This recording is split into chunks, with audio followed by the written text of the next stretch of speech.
Hello student, welcome on our YouTube channel classroom study. Student, हमारा amalgamation of companies जो topic है वो चल रहा है। उसकी 2 वीडियो हमने ऑलरेडी चैनल पर अपलोड कर दी हैं। अगर आपने नहीं देखी है तो उनका वीडियो नीचे डिस्क्रिप्शन में गिवन है, आप देख सकते हैं।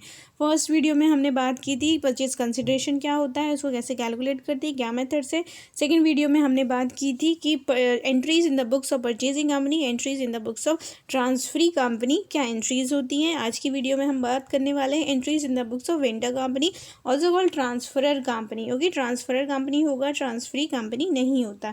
सपोज 2 कंपनी है, ए जो है एंड बी है, तो ए एब्जॉर्ब कर रही है बी को, या A taken over by B, taken over by the A. तो क्या है, बी क्या है हमारी वेंडर कंपनी होगी, ट्रांसफरी कंपनी होगी जो कि एब्जॉर्ब हो रही है अनदर कंपनी में। ओके, और ये जो है परचेजिंग कंपनी होगी। तो परचेजिंग की बुक्स में क्या एंट्री होती है ये हमने डिस्कस कर लिया पार्ट 2 में। आज की वीडियो में हम सिर्फ वेंडर की बुक्स में क्या क्या एंट्री होती है उसकी बात करेंगे। तो वेंडर की बुक्स में हम अगर लेजर्स प्रिपेयर करते हैं, बेसिकली लेजर्स होते हैं हमारे रियलाइजेशन अकाउंट्स, और कि equity share holders account, preference share holders account, bank account and purchasing company account. So ये सभी अकाउंट्स जो है वेंडर कंपनी अपनी बुक्स में प्रिपेयर करती है। तो ये अकाउंट्स में क्या क्या एंट्री होंगी वही हम आज देखेंगे, प्लस न्यूमेरिकल क्वेश्चन भी सॉल्व करेंगे। तो चलिए स्टार्ट करते हैं वीडियो स्टार्ट करने से पहले अगर आप चैनल पर न्यू है तो चैनल को सब्सक्राइब कर लें ताकि आपको सभी अपकमिंग वीडियोज़ की नोटिफिकेशन मिलती रहे।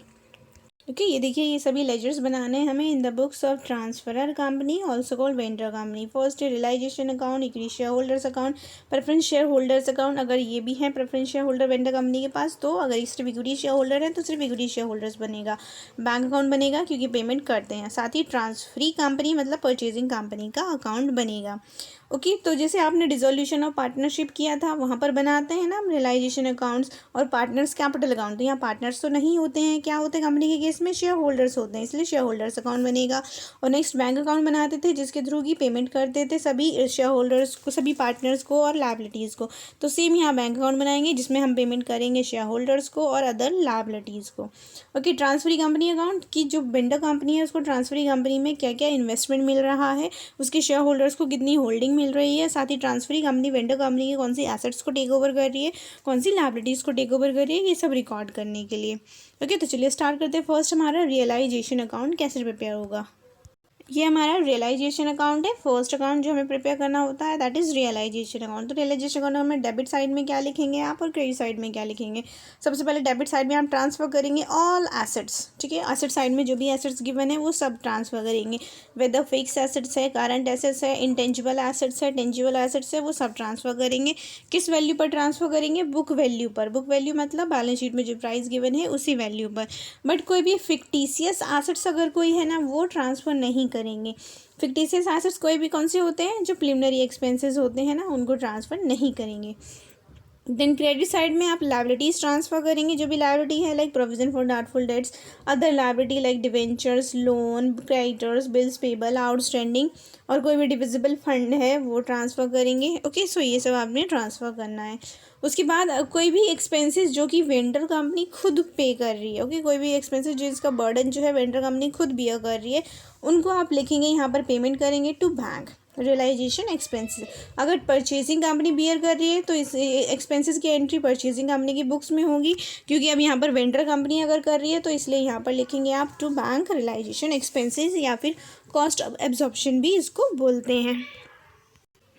देन हमारा next payment to bank. Okay, payment किस लिए, लायबिलिटीज़ को पेमेंट करने के लिए, उन लायबिलिटीज़ को पेमेंट करने के लिए जो कि परचेजिंग कंपनी ने टेक ओवर नहीं की है। ओके, या फिर वो लायबिलिटीज़ जिनको कि कंपनी जो परचेजिंग कंपनी है क्लियरली उसने डिनाई कर दिया है और कोई अनरिकॉर्डेड लायबिलिटी है उसको पेमेंट कर रही है वेंडर कंपनी, तो उनको रिकॉर्ड करेंगे। Okay, means payment to the liability by the vendor company. Okay, जो वेंडर कंपनी उसने जो भी पेमेंट करी है ना लायबिलिटी को, मेनली वो लिखना है आपने टू बैंक। परचेजिंग कंपनी कोई कर रही है तो वो नहीं लिखना है। सिमिलरली एसेट्स के लिए है, बाय बैंक आप यहाँ पर एसेट्स लिखोगे, सेल ऑफ अनरिकॉर्डेड एसेट्स कोई है जिसको कि परचेजिंग कंपनी ने टेक ओवर नहीं किया है, या फिर रिकॉर्डेड एसेट्स भी है उसको क्लियरली एक्सप्रेसली बता दिया है परचेजिंग कंपनी ने कि मैं नहीं टेक ओवर करूँगी, तो फिर उसको सेल कौन करेगा, वेंडर कंपनी सेल करेगा, तो उसको रिकॉर्ड करने की भी एंट्री यहाँ पर करेंगे आप बाय बैंक, सिर्फ वो उस एसेट्स को जो कि सेल की जा रही है by the vendor company. Clear. Next है आपका अगर प्रेफरेंस शेयर होल्डर्स को पेमेंट कर रही है वेंडर कंपनी, परचेजिंग कंपनी किस पर, प्रीमियम पर या फिर डिस्काउंट पर, तो वो डिस्काउंट या प्रीमियम भी आप रियलाइजेशन अकाउंट में ट्रांसफ़र करेंगे। ओके, तो यहाँ पर डेबिट साइड में आ जाएगा प्रेफरेंस शेयर होल्डर्स प्रीमियम अगर है तो प्रीमियम अमाउंट आएगा, और अगर डिस्काउंट पर किया है तो क्रेडिट साइड में आ जाएगा preference share capital payable at discount amount. Clear. And lastly जो आपका रियलाइजेशन का बैलेंसिंग फिगर आएगा, बैलेंसिंग फिगर क्या हो सकता है, या तो प्रॉफिट होगा या फिर लॉस होगा। प्रॉफिट होगा तो डेबिट साइड में आएगा क्या, प्रॉफिट बैलेंसिंग फिगर, और जो प्रॉफिट होगा वो किसको देंगे, इक्विटी शेयर होल्डर्स को देते हैं। सिमिलरली लॉस होगा तो वो भी इक्विटी शेयर होल्डर ही बियर करेंगे, और क्रेडिट साइड में आ जाएगा बैलेंसिंग फिगर में लॉस। क्लियर। इसका जो भी बैलेंसिंग फिगर होगा, प्रॉफिट होगा या लॉस होगा, दोनों इक्विटी शेयर होल्डर्स को देना है। प्रॉफिट कहाँ आता है, क्रेडिट डेबिट साइड में आता है, लॉस क्रेडिट साइड में आता है।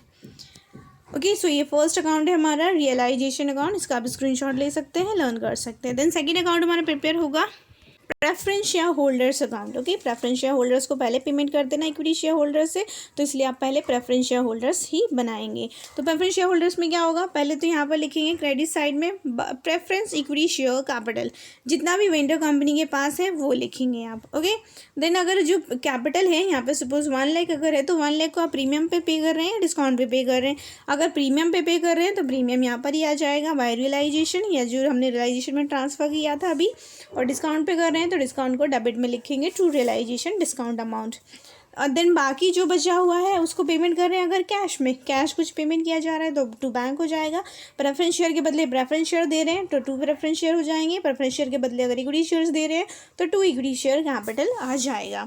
और दोनों साइड का आपका डेबिट और क्रेडिट बैलेंस इक्वल होना चाहिए। ओके, इक्वल ही आता है प्रेफरेंस शेयर होल्डर्स का। ओके, सो ये एंट्री है जो कि आपने प्रेफरेंस शेयर होल्डर्स अकाउंट में करनी है। द नेक्स्ट हमारा प्रिपेयर होगा equity share holders account. So ये है हमारा equity share holders account. Equity share holders में क्या लिखेंगे, जितना भी इक्विटी शेयर कैपिटल है, इक्विटी शेयर कैपिटल यहाँ पर भी आएगा। ओके, लिखा नहीं है, आप अगर नोट कर रहे हैं तो इसको भी ज़रूर लिख लें अपने पास। बाय इक्विटी शेयर कैपिटल जितना भी बैलेंस शीट में गिवन है वेंडर कंपनी के वो आ जाएगा। Then all the accumulated reserves and profit जो बैलेंस शीट में गिवन है वो सारे आ जाएंगे, जैसे जनरल रिजर्व है, सरप्लस है, प्रॉफिट, वो आ जाएगा। और उसके बाद रियलाइजेशन का जो प्रॉफिट मिला है इक्विटी शेयर होल्डर्स को वो ट्रांसफ़र करेंगे। लॉस है तो लॉस यहाँ पर आएगा डेबिट साइड में। और यहाँ पर 2 और accumulated losses and fictitious assets. Okay, profit था, रिजर्व्स था तो क्रेडिट में आया है। लॉस अगर गिवन है बैलेंस शीट में, रिजर्व्स में फिक्टिशियस एसेट्स गिवन है, preliminary expense, deferred revenue expenditure etcetera, तो वो डेबिट साइड में आएंगे। क्लियर। उसके बाद जो इक्विटी शेयर होल्डर्स हैं उनको कितना पेमेंट कैश में करा है तो 2 बैंक, और कितना पेमेंट इक्विटी शेयर के बदले इक्विटी शेयर इशू करे हैं परचेजिंग कंपनी ने वो आ जाएगा। और फाइनली डेबिट और क्रेडिट साइड का इक्वल हो जाएगा। क्लियर। देन नेक्स्ट अकाउंट है हमारा transferee purchasing company account. Okay, purchasing company account में क्या क्या रिकॉर्ड करेंगे, सबसे पहले 2 रियलाइजेशन आएगा, क्योंकि रियलाइजेशन में जो हमारा क्या परचेजिंग कंपनी था उसका नेम हमने लिखा था परचेजिंग कंसिडरेशन से। मैं आपको दिखा देती हूँ एक बार। ये रियलाइजेशन अकाउंट है, इसमें हमने लिखा था ना बाय ट्रांसफरी कंपनी अकाउंट, ये रहा by transferee purchasing company account purchase consideration, तो इसको ही ट्रांसफ़र किया है परचेजिंग कंपनी में क्या, टू रियलाइजेशन करके। ओके, तो ये आपका आ गया first of all 2 realisation purchase consideration amount, और 2 बैंक कोई भी एक्सपेंसेस अगर परचेजिंग कंपनी पे कर रही है, मतलब रियलाइजेशन जो एक्सपेंसेस अगर परचेजिंग कंपनी पे कर रही है, बियर कर रही है, तो ये आ जाएगा यहाँ पर। अगर नहीं कर रही है तो सिर्फ रियलाइजेशन में आएगा। ओके, देन उसके बाद परचेजिंग कंपनी जो है पेमेंट कैसे कर रही है इस परचेज कंसिडरेशन का, कैश में कर रही है तो कैश वाला अमाउंट आ जाएगा। प्रेफरेंस शेयर्स दे रही है अगर तो प्रेफरेंस शेयर्स वाला अमाउंट आएगा। इक्विटी शेयर्स अगर दे रही है तो इक्विटी शेयर होल्डर्स वाला अकाउंट आएगा। और फाइनली इस अकाउंट का भी दोनों डेबिट और क्रेडिट साइड का इक्वल आ जाएगा। द लास्ट हमारा अकाउंट है bank account. Okay, bank account जो हमें प्रिपेयर करना है, ये देखिए बैंक अकाउंट में क्या आएगा, बैंक में सबसे पहले तो ओपनिंग बैलेंस BD आ जाएगा जो बैलेंस शीट में गिवन है। उसके बाद जो भी पेमेंट आपने बैंक में की है बैंक के थ्रू या फिर आपको बैंक के थ्रू रिसीव्ड हुई हैं उन सब की एंट्री करेंगे। जब भी कैश आपको रिसीव हुआ होगा डेबिट साइड में आएगा, जब भी आपने पेमेंट किया होगा क्रेडिट साइड में आएगा। तो या फिर जहाँ पर भी बैंक लिखा है ना आपके इन सभी अकाउंट्स में, वो वाली एंट्रीज़ को आप ट्रांसफ़र कर दें तो ईजिली प्रिपेयर हो जाएगा। या फिर आप यहाँ से समझ लीजिए बाय रियलाइजेशन किस लिए, कोई भी एक्सपेंसेस की पेमेंट की है वेंडर कंपनी ने। ट्रू रियलाइजेशन लिखा है क्यों, एसेट्स कोई भी सेल करी है वेंडर कंपनी ने। टू परचेजिंग कंपनी लिखा है, पेमेंट किया है परचेजिंग कंपनी ने टू दी वेंडर कंपनी, वो लिखा है परचेज कंसिडरेशन, या फिर कोई अदर भी हो सकता है। और इसमें दोनों साइड का अगेन इक्वल हो जाएगा, जितने भी लेजर्स हमने बनाए हैं सबका इक्वल आएगा excluding the realisation account. Okay, realisation account का बैलेंसिंग फिगर होता है प्रॉफिट या लॉस, बाकी सभी का इक्वल होता है, चाहे आपका इक्विटी शेयर होल्डर हो, प्रेफरेंस शेयर होल्डर्स हो, बैंक हो या परचेजिंग कंपनी अकाउंट हो। क्लियर? सो ये सभी आपने लेजर्स प्रिपेयर करने हैं, ये सभी एंट्रीज करनी है। अब हम न्यूमेरिकल क्वेश्चन के थ्रू समझेंगे। ओके, ये हमारा क्वेश्चन है। फर्स्ट क्या क्वेश्चन है, balance sheet of Aishwarya limited on March 2020 is given as under. Okay, balance sheet given है ऐश्वर्या लिमिटेड की, उसमें बैलेंस है आपके share capital, reserve and surplus, and इन सब का जो है नोट्स टू अकाउंट भी गिवन है, ये सारी डिटेल्स के लिए। Okay, so notes to account कहाँ है, ये हमारा नोट्स टू अकाउंट है, जिसमें हमारे पास इक्विटी शेयर कैपिटल है 20,000 का है, 2 लाख नहीं है। रिजर्व इन सरप्लस में प्रॉफिट है 7,000 का, डिवेंचर्स है 10,000 के, ट्रेड पेबल्स क्रेडिटर्स है 3,000 का, एंड लैंड एंड बिल्डिंग का बैलेंस गिवन है, गुडविल है हमारे पास 4,000 का। देन एडजस्टमेंट में क्या बोला है, Tanvi limited agree to take over all the assets of Aishwarya limited. कौन टेक ओवर कर रहा है, तन्वी टेक ओवर कर रही है किसको, ऐश्वर्या को। तो तन्वी कौन सी कंपनी है, परचेजिंग कंपनी है, और ऐश्वर्या आपकी वेंडर कंपनी है। ठीक है, take over all the assets of Aishwarya limited except, excluding, okay, except मतलब किसको छोड़कर, plant and machinery and cash को छोड़कर। For the purpose of absorption goodwill was revalued as 6,000, goodwill जिसकी वैल्यू बैलेंस शीट में गिवन थी 4,000, अब वो 6,000 की हो गई है। And other assets were taken over at the 10% less than the book value, बाकी जो भी एसेट्स हैं उनको 10% उनका बुक वैल्यू माइनस करने के बाद लेना है। Plant and machinery were sold by the Aishwarya limited 3,000, अब ऐश्वर्या क्योंकि उसने नहीं लिया है तन्वी ने, मतलब परचेजिंग कंपनी ने टेक ओवर नहीं किया प्लांट मशीनरी को, तो कौन सेल करेगा, वेंडर कंपनी सेल करेगी। तो वेंडर कंपनी ने कितने में सेल किया है ऐश्वर्या ने, 3,000 का। Okay, Tanvi limited also agree to discharge the trade payable and debenture in cash. Tanvi मतलब परचेजिंग कंपनी पेमेंट कर रही है ट्रेड पेबल्स के लिए और डिवेंचर्स के लिए कैश में कर रही है। एंड रियलाइजेशन एक्सपेंसेस है अमाउंट 4,000, जब भी कैश छोड़ा गया हो, क्वेश्चन में बोला हो एक्सक्लूडिंग या एक्सेप्ट दी कैश, इसका मतलब जो भी रियलाइजेशन एक्सपेंसेस होंगे वो कौन बियर करेगा, वेंडर कंपनी बियर करेगी। ओके, ये हो जाता है। तो यहाँ पर जो भी कैश छोड़ दिया है क्योंकि, तो एक्सपेंसेस कौन बियर करेगा, वेंडर कंपनी, वेंडर कंपनी मतलब ऐश्वर्या लिमिटेड बियर करेगी। देन परचेज कंसिडरेशन जो है उसकी पेमेंट कैसे की जा रही है, तो purchase consideration to be discharge by the issue of 1,000 equity share ₹10 each, ₹8 called up है at a market value 20 per share and balance in cash. 1,000 को कितने में इशू करा है, 20 में, जबकि 8 कॉल्ड अप था, तो ₹12 का प्रीमियम हो गया। क्लियर? और बैलेंस इन कैश देना है बोला गया है, तो बैलेंस कितना देना है, तो सबसे पहले हमें परचेज कंसिडरेशन कैलकुलेट करना होगा as per the net assets method. Okay, net assets क्यों हमने यूज़ किया, क्योंकि यहाँ पर एसेट्स की बात की गई है, ओके, और लायबिलिटीज़ की बात की है। ओके, नेट एसेट्स मेथड के थ्रू हम पहले वैल्यू कैलकुलेट करेंगे, उसके बाद उसको पेमेंट कर देंगे इस तरीके से। Then you are required to prepare the realization account, Tanvi account, equity share holders account, cash account in the books of Aishwarya limited, मतलब वेंडर की बुक्स में ये सारे लेजर्स बनाने हैं। And pass the journal entry in the books of Tanvi limited, Tanvi की books में entry करनी है। तन्वी कौन है, परचेजिंग कंपनी है, तो परचेजिंग कंपनी की बुक्स में क्या एंट्रीज होती हैं, ये हमने प्रीवियस वीडियो में किया था, आप वहाँ से देख सकते हैं। यहाँ पर हम सिर्फ बात करेंगे वेंडर कंपनी के बुक्स में, तो यानी कि हम जो है फर्स्ट ये हमारा realisation account, Tanvi account, equity share capital, equity share holders account, bank account बनाएंगे। ओके, सो ये हमारे क्वेश्चन सबसे पहले कैलकुलेट करेंगे परचेज कंसिडरेशन। परचेज कंसिडरेशन के लिए हमें एसेट्स की वैल्यू दी है, गुडविल का 6,000 है, अदर एसेट्स का 10% माइनस करके ले लेंगे, प्लांट मशीनरी नहीं लेंगे क्योंकि प्लांट मशीनरी वेंडर के पास ही है, और लायबिलिटीज़ में ट्रेड पेबल ले लेंगे, डिवेंचर्स ले लेंगे जो भी गिवन है बुक वैल्यू में। सो ये देखिए नेट एसेट्स के अकॉर्डिंगली हमने सारी एसेट्स को ले लिया है 10% बुक वैल्यू माइनस करके, और गुडविल का 6,000 लेने के बाद टोटल एसेट्स हो गई हमारी 33,900, और डिवेंचर्स लायबिलिटीज़ में क्या है, डिवेंचर्स है, ट्रेड पेबल है 13,000 के, माइनस कर दिया दोनों को, डिफरेंस आ गया हमारा 20,900 जो है वैल्यू ऑफ बिजनेस किसकी है, ऐश्वर्या लिमिटेड के बिजनेस की वैल्यू 20,900 है, या फिर we can say purchase consideration है। तो अब ये 20,900 को पेमेंट कैसे कर रही है परचेजिंग कंपनी तन्वी लिमिटेड, कैसे पेमेंट कर रही है, यहाँ पर मेंशन है आपको। 1000 इक्विटी शेयर इशू कर रही है 20 रुपीज़ पर और बैलेंस कैश में देना है। तो 1000 इंटू 20 कितना हो गया, 20,000 हो गया। फिर बैलेंस जो बच गया उसके लिए कैश लिख दिया है। ये देखिए 1000 इंटू 20 तो 20,000 हो गया। अब 20,900 में से 20,000 ये हो गया, कितना बचा 900, तो 900 के लिए कैश पेमेंट कर दिया। टोटल पेमेंट हो गया 20,900। क्लियर। उसके बाद अब बनाएंगे लेजर्स। तो फर्स्ट हमारा लेजर है realisation account. In the books of Aishwarya limited, मतलब वेंडर कंपनी की बुक्स में रियलाइजेशन अकाउंट बनाया। रियलाइजेशन अकाउंट के लिए सबसे पहले क्या करते हैं, सभी एसेट्स को ट्रांसफ़र कर देते हैं।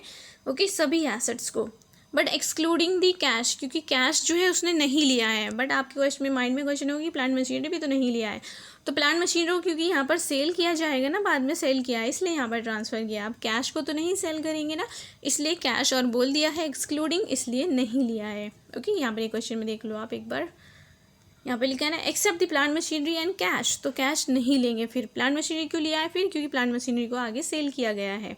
ओके, 3000 में, तो इसको ट्रांसफ़र करेंगे। और सबकी बुक वैल्यू लेना है। बुक वैल्यू मतलब बैलेंस शीट में जो वैल्यू गिवन है ना वो सब लेना है, गुडविल की, प्लांट मशीनरी की, बिल्डिंग की, इन्वेंट्रीज़ का।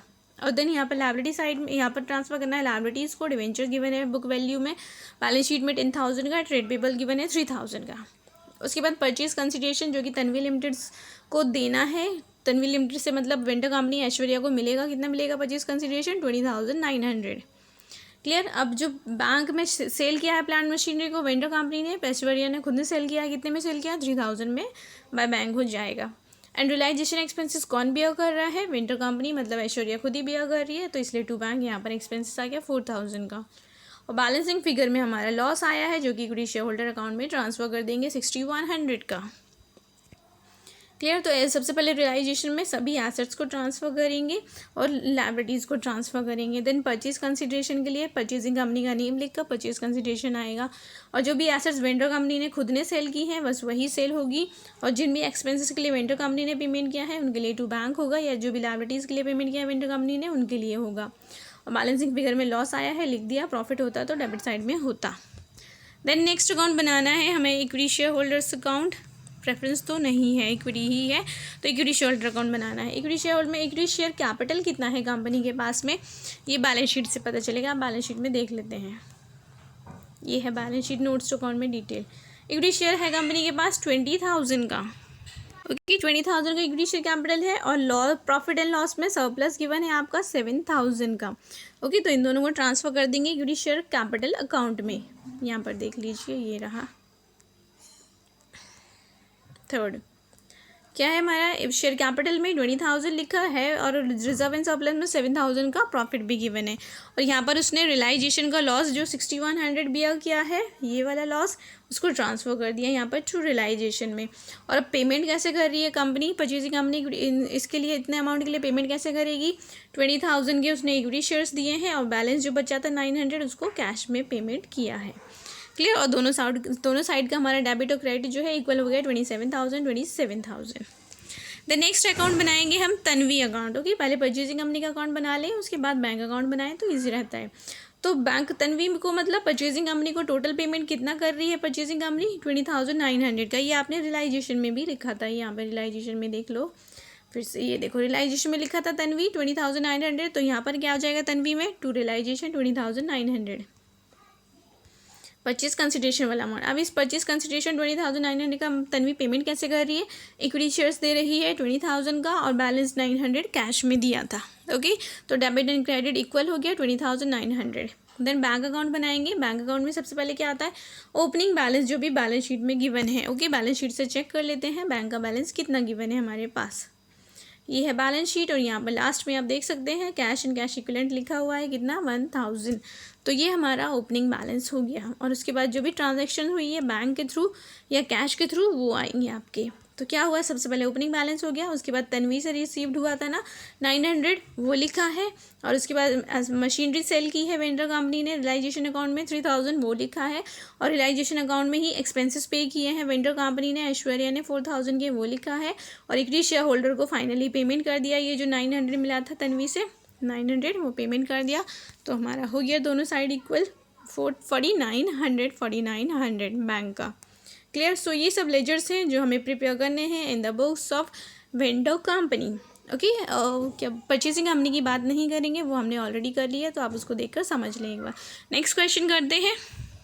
नेक्स्ट क्वेश्चन ये है हमारा कि क्या है हमारा, the balance sheet of Apex limited on March 2020 को बैलेंस शीट गिवन है एपेक्स लिमिटेड की, ये बैलेंस शीट है और यहाँ हमारा ये नोट्स टू अकाउंट है। डिटेल गिवन है इसमें, क्या डिटेल में गिवन है कि उसका प्रेफरेंस शेयर्स हैं 4 लाख के, इक्विटी शेयर्स हैं 1 लाख के, रिजर्व इन सरप्लस में जनरल रिजर्व है, प्रॉफिट एंड लॉस है जो कि इक्विटी शेयर होल्डर्स को मिलते हैं, और नॉन करंट लायबिलिटी में डिवेंचर्स है, स्टाफ प्रोविडेंट फंड है। देन यहाँ पर भी नोट्स टू अकाउंट है। करंट लायबिलिटी में ट्रेड पेबल है, इंटेंजिबल एसेट्स में ये सभी एसेट्स हैं, और इंटेंजिबल एसेट्स में गुडविल भी है 60,000 का। एडजस्टमेंट में क्या बोला है, on 1 April 2020 Aru limited acquire all the assets except cash to the extent of 12,000। यहाँ पर देखो बैलेंस शीट में कैश कितना गिवन है, लास्ट में देखिए कैश एंड कैश इक्विवेलेंट लिखा है 30,000 का। ओके 30,000 का कैश एंड कैश इक्विवेलेंट बोला है, लेकिन उसने क्या बोला है क्वेश्चन में कि जो अरू लिमिटेड है, अरू लिमिटेड एक्वायर कर रही है एपेक्स लिमिटेड को। ओके तो उसने सारी एसेट्स ली हैं एक्सक्लूडिंग दी कैश, लेकिन कैश भी पूरा नहीं एक्सक्लूड किया है। कितना एक्सक्लूड किया है, 12,000 का एक्सक्लूड किया है, 18,000 का एक्वायर किया है, टेक ओवर किया है, तो 18,000 की एंट्री करेंगे, बाकी 12,000 को नहीं रिकॉर्ड करेंगे। 12,000 किस लिए छोड़ा है उसने, ताकि जो भी रियलाइजेशन एक्सपेंसेस होंगे ना वो बियर करेगी वेंडर कंपनी। वेंडर कंपनी मतलब Apex limited. And liabilities of Apex limited on the following terms पे क्या है, first assets of Apex limited to be valued as goodwill 40,000 की हो गई है, लैंड एंड बिल्डिंग 20% अबव पर लेना है, प्लांट मशीनरी 10% माइनस करने के बाद लेना है बुक वैल्यू से, एंड डेटर्स पर 5% प्रोविजन बनाने के बाद लेना है, और बाकी जो एसेट्स बचेंगी उनको बुक वैल्यू पर लेना है। बाकी क्या बचा है, स्टॉक ही बचा है, तो स्टॉक को बुक वैल्यू पर लेना है, इन्वेंट्री को। सेकेंड बोला है purchase consideration is to be discharge by the issue of 30,000 equity shares of ₹10 each at a premium of 10%। मतलब 30,000 शेयर्स आप कितने में इशू कर रहे हो, 11 रुपीज़ में इशू कर रहे हो ना, क्योंकि 10% 10 रुपीज़ का 10% 1 रुपी हो गया, मतलब 11 रुपी में इशू कर रहे हैं। And 1100 10% preference share ₹100 each at par and balance in cash. तो यहाँ पर भी अगेन बैलेंस इन कैश आ गया, मतलब कि नेट एसेट्स मेथड के थ्रू परचेज कंसिडरेशन कैलकुलेट करेंगे, फिर उसके लिए पेमेंट करेंगे इक्विटी में, प्रेफरेंस में और कैश में। देन है हमारा third, debenture holder of Apex limited to be discharge by the issue of sufficient 12% debenture of ₹100 each at a premium of 10% in Aru limited. Okay अरू मतलब परचेजिंग कंपनी कितना पेमेंट कर रही है, debentures for the apex limited के जो भी debentures हैं उनके लिए प्रीमियम पर पेमेंट कर रही है 10%। ओके 10% प्रीमियम पर, तो मतलब 110 पर इशू कर रही है जितने भी हैं। देन एक्सपेंसेस ऑफ लिक्विडेशन जो भी आए, रियलाइजेशन एक्सपेंसेस 12,000 आए हैं देखो, और 12,000 का ही कैश उसने लिया था, तो मतलब वेंडर कंपनी ने पेमेंट कराया, तो इसके लिए रिकॉर्ड करेंगे रियलाइजेशन अकाउंट में। अब प्रिपेयर क्या क्या करना है ये देख लेते हैं। You are required to prepare the realization account, preference shareholders account, equity shareholders account, bank account in the books of Apex Limited. Apex मतलब वेंडर कंपनी की बुक्स में, and pass the general entry in the books of अरू limited मतलब purchasing company की books में। तो purchasing company का part हम नहीं करेंगे, हम बात करेंगे सिर्फ वेंडर कंपनी, मतलब हम सिर्फ ये 4 लेजर्स प्रिपेयर करेंगे। तो चलिए फर्स्ट बना लेते हैं अपना रियलाइजेशन अकाउंट। रियलाइजेशन अकाउंट से पहले हमें परचेज कंसिडरेशन कैलकुलेट करना होगा as per the net assets method. तो नेट एसेट्स के लिए इन सब की वैल्यू ली है, जो भी एडजस्टेड वैल्यू बोला गया है कि डेटर्स पे प्रोविजन बनाना है, इनका 20% अबव पर लेना है, गुडविल का वैल्यू 40,000 लेना है, इन्वेंट्रीज का वैल्यू बुक वैल्यू लेना है, कुछ नहीं बोला था, और कैश में 12,000 छोड़ने के बाद मतलब 18,000 लेना है। क्लियर, तो ऑल एसेट्स की वैल्यू हो गया हमारा 8,85,000। अब लायबिलिटीज़ में हमारे पास क्या है, 3 लायबिलिटी थी, डिवेंचर्स था, स्टाफ प्रोविडेंट फंड था और ट्रेड पेबल्स था हमारे पास। तो टोटल लायबिलिटी हो गई 285। तो 885 में से 285 माइनस कर दिया तो हमारा परचेज कंसिडरेशन आ गया 6 लाख। हमारा जो है वैल्यू ऑफ बिजनेस है किसका, एपेक्स लिमिटेड का। तो मतलब 6 लाख का पेमेंट करेगी purchasing company to the vendor company को। तो अब ये 6 लाख का पेमेंट कैसे कर रहे हैं, अभी हमने पढ़ा यहाँ पर, ये देख लीजिए फिर से। जो सेकंड पॉइंट है, सेकंड पॉइंट में बताया गया है कि कंपनी 30,000 इक्विटी शेयर इशू कर रही है, 10 रुपीज़ ईच था, बट 10% प्रीमियम मतलब 11 पे। तो 30,000 इंटू में 11 कर देंगे तो 3,30,000 हो जाएगा। क्लियर। और सेकंड प्रेफरेंस शेयर इशू कर रही है, 1100 प्रेफरेंस शेयर्स कितने में, 100 मरी, तो 1,10,000 इसका हो जाएगा। और बैलेंस जो बचेगा वो कैश में दे देंगे, 6 लाख माइनस बैलेंस। यहाँ पर समझ लीजिए, ये देखिए फर्स्ट हमारा है 30,000 इंटू में 11 किया 3,30,000 हो गया, 1100 इंटू 100 किया 1,10,000 हो गया, देन 6 लाख में से इन दोनों को माइनस किया 440 को, तो बचा हमारा 1,60,000, तो 6 लाख टोटल पेमेंट हो गया। देन रियलाइजेशन अकाउंट बनाएंगे। रियलाइजेशन अकाउंट ये रहा आपका, देखिए इन the books of Apex limited, मतलब वेंडर कंपनी की बुक्स में। तो रियलाइजेशन में सबसे पहले क्या करते हैं, एसेट्स, सभी एसेट्स को ट्रांसफ़र करेंगे जो भी हैं। ओके, सभी एसेट्स लिख दिए हमने, land, building, plant, machinery, furniture, goodwill, inventory, trade receivable, bank. Okay, सबको बुक वैल्यू पर लेना है। बुक वैल्यू मतलब बैलेंस शीट में जो वैल्यू की बने, बट कैश का बैलेंस 18,000 लेंगे क्योंकि 12,000 उसने छोड़ दिया है। और यहाँ पर लाइबिलिटीज़ को ट्रांसफ़र करेंगे। लाइबिलिटी 3 है, डिवेंचर्स है, स्टाफ प्रोविडेंट फंड है, ट्रेड पेबल है। क्लियर। उसके बाद क्या कराएगा, हम परचेज कंसिडरेशन की एंट्री करेंगे, मतलब अरू लिमिटेड परचेजिंग कंपनी का नेम लिखेंगे और परचेज कंसिडरेशन अमाउंट कितना देना था, 6 लाख देना था, वो लिख देंगे। उसके बाद जो हमारे कॉस्ट ऑफ लिक्विडेशन था, रियलाइजेशन एक्सपेंसेस, तो कौन बियर कर रहा था, वेंडर कंपनी बियर कर रही थी, तो उसने पेमेंट करा है टू बैंक कितने, 12,000। और प्रीमियम जो प्रेफरेंस शेयर होल्डर्स हैं उनको पेमेंट कितना किया जा रहा है प्रीमियम पर, कैसे पता चलेगा, यहाँ पर देख लीजिए बैलेंस शीट में हमारे पास कितने थे प्रेफरेंस शेयर्स थे हमारे पास 4 लाख, और यहाँ पर पेमेंट कितना जा रहा है, क्योंकि प्रेफरेंस शेयर्स को 1100 शेयर इशू करें ना 100 रुपीज़ में, 1100 इंटू 100 रुपीज़ में, तो 1100 मतलब कि 100 जो एक्स्ट्रा शेयर्स दिए हैं 1000 देने थे बेसिकली, बट कंपनी ने 1100 दिए, तो 100 जो शेयर्स दिए हैं वो किस लिए दिए हैं, प्रीमियम के लिए दिए हैं। तो 100 इंटू में 100 मतलब 10,000 हमारा जो है वो premium on preference share holders दिया गया है under the purchase consideration. Then finally balancing figure है। बैलेंसिंग फिगर में लॉस आ रहा है, लॉस कौन बियर करेगा, इक्विटी शेयर होल्डर्स बियर करेंगे, तो उनके अकाउंट में ट्रांसफर कर दिया 40,000 का।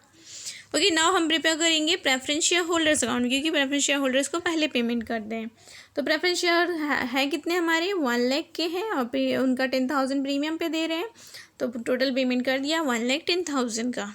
ओके, ना इक्विटी शेयर होल्डर्स अकाउंट बनाएंगे। इक्विटी शेयर हमारे जो बैलेंस शीट में गिवन है वो है 4 लाख, और जनरल रिजर्व जो है वो 50,000 गिवन है बैलेंस शीट में, आप चेक कर सकते हैं। प्रॉफिट एंड लॉस का बैलेंस गिवन है 80,000, वो भी हमने यहाँ पर लिख दिया। और रियलाइजेशन का जो लॉस आया है यहाँ पर, ये अभी उसको ट्रांसफ़र कर दिया 40,000, ये बियर कर रहे हैं इक्विटी शेयर होल्डर्स। फिर पेमेंट कितना किया गया इक्विटी शेयर होल्डर्स को, 3,30,000, क्योंकि 30,000 को 11 पर इशू कर रहे थे ना, तो 3,30,000 हो गया, और सिर्फ 160 जो है कैश में पेमेंट किया था परचेज कंसिडरेशन में, आप चेक कर सकते हैं। चलिए बता ही देती हूँ मैं आपको, ये देखिए इक्विटी शेयर को 330 जा रहा था, और बैलेंस जो बचा था वो भी इक्विटी शेयर होल्डर को ही जाता है 160। और बैलेंस शीट में आप देख लीजिए आपके पास ये सब होंगे, ये रहा आपका इक्विटी शेयर्स हैं। ओके, ऑपोजिट इक्विटी शेयर्स हैं, ये प्रेफरेंस शेयर्स है। इक्विटी शेयर्स कितने हैं, 4 लाख के हैं, और रिजर्व्स में हमारे पास बैलेंस ये है 50 और 80 का, वो दे दिया हमने। ओके, तो ये है इक्विटी शेयर होल्डर्स अकाउंट। इसका भी फाइनली बैलेंस जो है इक्वल हो जाएगा डेबिट का और क्रेडिट का, सेम प्रेफरेंस की तरह, प्रेफरेंस का भी इक्वल हो जाता है। देन है बैंक अकाउंट प्रिपेयर करना था, तो बैंक अकाउंट में क्या है, जहाँ भी बैंक डिटेल लिखी हुई है। सबसे पहले तो ओपनिंग बैलेंस आएगा बैंक का। ओपनिंग बैलेंस कितना था, 30,000 था। अब 30,000 में से क्या किया, 12,000 के तो रियलाइजेशन एक्सपेंसेस पे कर दिए, 18,000 बचाना था। और इक्विटी शेयर होल्डर्स को कितना पेमेंट करा है, कैश में 160 का पेमेंट करा है। यहाँ से आप देख सकते हैं 160, ये रहा 160, ये पेमेंट कराया ना 160, वो ट्रांसफ़र कर दिया। देन है अरू लिमिटेड से कितना रिसीव हुआ था कैश, 160 रिसीव हुआ था ना, बैलेंस इन कैश जो पेमेंट किया रिसीव्ड है ये। ओके, और यहाँ पर यही पेमेंट है। तो फाइनली आपका दोनों साइड का इक्वल आ गया, बैंक अकाउंट का भी। सो ये है हमारे bank account, preference share holders account, equity share holders account, realisation accounts in the books of vendor company, मतलब एपेक्स लिमिटेड में। ओके, आई होप कि आपको समझ में आया होगा कि वेंडर कंपनी की बुक्स में क्या क्या अकाउंट्स प्रिपेयर करने हैं। ओके, और साथ में अगर आपसे क्वेश्चन में पूछते हैं कि एंट्रीज पास करनी है, तो एंट्री आप कर सकते हैं ऑफकोर्स। जो भी डेबिट में है उसके लिए क्या करेंगे, डेबिट करेंगे realisation account debit to all these items. Okay, और क्रेडिट साइड के लिए क्या करेंगे कि इन सभी आइटम्स को डेबिट करेंगे टू रियलाइजेशन अकाउंट कर देंगे। ओके, और इक्विटी शेयर होल्डर्स के लिए भी सेम करेंगे। इन सब के लिए क्या करें, इन सबको debit to equity share holders account, और इसके लिए equity share holders account debit to these items. Opposite आपको पता होगा लेजर पोस्टिंग से कैसे जर्नल एंट्री करते हैं, या मेनली ये तो लेजर्स प्रिपेयर करने के लिए ही आता है एग्जाम में, बाकी आप समझ सकते हैं इनकी एंट्रीज भी देख सकते हैं। ओके, आई होप कि आपका जो कॉन्सेप्ट है वो क्लियर हो गया होगा। तो वीडियो अगर पसंद आए वीडियो को लाइक करें, अपने फ्रेंड्स के साथ शेयर करें। अभी भी अगर आपके माइंड में कोई भी डाउट है तो कमेंट सेक्शन में कमेंट करके पूछ सकते हैं।